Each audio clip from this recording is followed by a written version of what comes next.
ये 13 दोष ऐसे हैं जिसके जीवन में होंगे तो उसको कभी शांति, कभी सुख, कभी ऐश्वर्य ये टिकेगा नहीं और दुर्गति निश्चित हो जाएगी। बहुत ध्यान से सुने। एक श्लोक में 6 दोष और दूसरे श्लोक में 7 दोष। उपासक को कभी इन दोषों को अपने अंदर टिकने नहीं देना चाहिए। और जो संसार के मार्ग में चल रहे हैं, अगर इन दोषों में चलेंगे तो हुआ जो आपके पुण्य कर्मों से ऐश्वर्य है भी वो नष्ट हो जाएगा।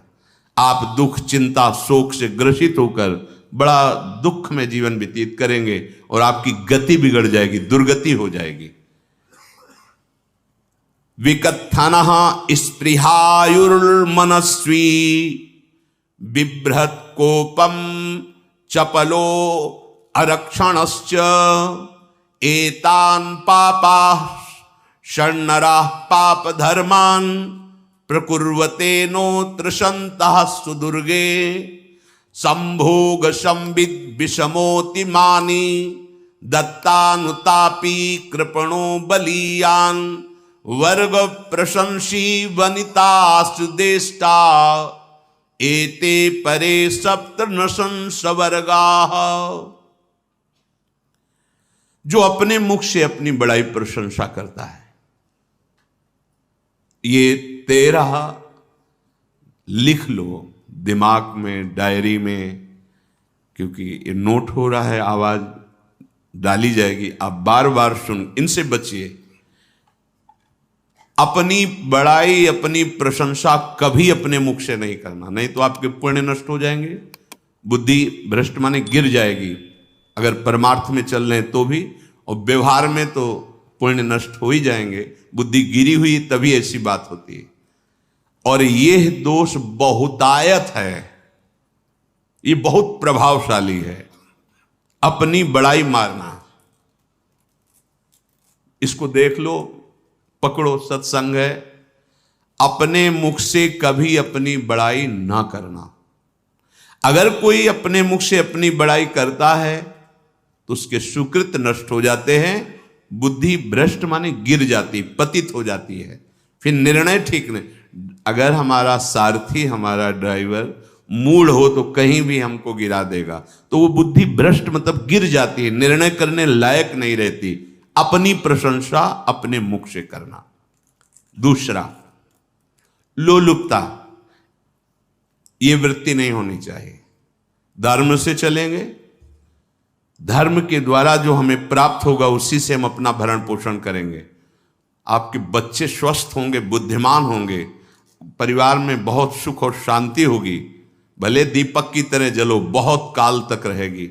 लक्ष्मी जी भी आपके घर में बहुत काल, हम ये नहीं कहते कि बहुत नहीं, जितनी है बहुत सुख शांति से चलोगे। अगर लोलुपता करोगे, हिंसा, छल कपट, व्यभिचार, चोरी, ऐसे धन आ जाए, वो आएगा, लेकिन वो हाइलोजन की तरह आएगा, एकदम प्रकाश और फ्यूज, बिल्कुल अंधकार करके जाएगा। देख लेना, तुम्हारे जो सुख के हेतु हैं, तुम्हारा शरीर, तुम्हारे बच्चे, तुम्हारी पत्नी, तुम्हारा परिवार, उसको देख के तुम रात दिन जलोगे बिना आग के। ऐसे उनके आचरण होंगे, ऐसे उनके अंग होंगे, ऐसे उनके दिमाग होंगे, ऐसा उनका व्यवहार होगा। ये लोलुपता अगर उपासक में या किसी में है तो उसको नष्ट कर देती है। सावधान। तीसरा, यदि आपका अपमान होता है तो आपको उसे सहन करना होगा, उससे आपके पाप नष्ट हो जाएंगे। जो तनिक सा भी अपमान होने पर बहुत क्रोध करके दूसरे का अपकार करने लगता है, ये आपका पतन करा देगा, ये आपको फंसा देगा, हृदय जलेगा, अर्थव्यवस्था नष्ट होगी, पूरा परिवार दुखी होगा। जरा सा अपमान की संभावना में आप किसी से भी भिड़ गए, किसी से भी, वो ये प्रवृत्ति आपका पतन कर देगी।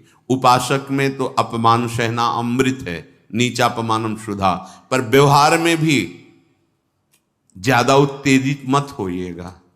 ये तो कुछ मिनट की बात है, अगर आपने उसे मारा पीटा, रिपोर्ट हुई कानून की, ओ फंसते चले जाओगे, अर्थ जाएगा, समय जाएगा, चिंतन जाएगा, बहुत तरह से हानि हो जाएगी। अगर आप सह गए तो आपका सहना उसके लिए आग बन जाएगा। उमा क्षमा साप होते भारी, तुम्हें दंड देने की जरूरत नहीं, उसका एक कर्म ही उसे दंड दे देगा। आप शांत हो जाइए, आप सत्संगी हैं, आप शांत रहिए। चौथा, निरंतर क्रोध और उसका चिंतन। बैठे बैठे बस द्वेषियों का चिंतन ही हो रहा है, अंदर क्रोध का चिंतन और द्वेषियों का चिंतन ही हो रहा है। द्वेष भरी बातें, द्वेष भरे क्रियाएं, उन्हीं का चिंतन करके जलते रहना क्रोध से। उपासक को तो क्रोध करना ही नहीं चाहिए, बहुत शांत। ठीक है, अभ्यास में कभी क्रोध हो सकता है, उसको फिर समन करो, अंदर से प्रायश्चित, जैसा कि अब गलती हुई, आगे नहीं करेंगे। और व्यवहार में भी क्रोध को आप पीना सीखें। अगर बार बार आपका क्रोध प्रकट होता ही रहेगा, आपका स्वभाव बिगड़ जाएगा, आपके पुण्य नष्ट हो जाएंगे और आपका जीवन नष्ट हो जाएगा। देने वाला उतना दे देगा, आपको आनंदित रहो, पैसा खर्चा सब, पूरे जीवन का विध्वंस मचा दिया क्रोध ने। कहीं भी आप देखो, किसी से क्रोध करके देखो, फिर देखो तुम्हारा भजन चल रहा है, तुम्हारी वो आनंद वृत्ति है नहीं, जलोगे और वो जलन और गुस्सा दिलाएगी, और वो बैठे बैठे जलो नहीं। ये क्रोध जो है, ये चाहे व्यवहार में हो चाहे परमार्थ में, दोनों की हानि करने वाला है। और आश्रित जनों की रक्षा ना करना। अगर कोई भाग कर आपके पास आ गया है, कोई पशु पक्षी या कोई मनुष्य, आपको चाहिए कि अब चाहे हमारे पहले प्राण जाएं, उसकी रक्षा करेंगे।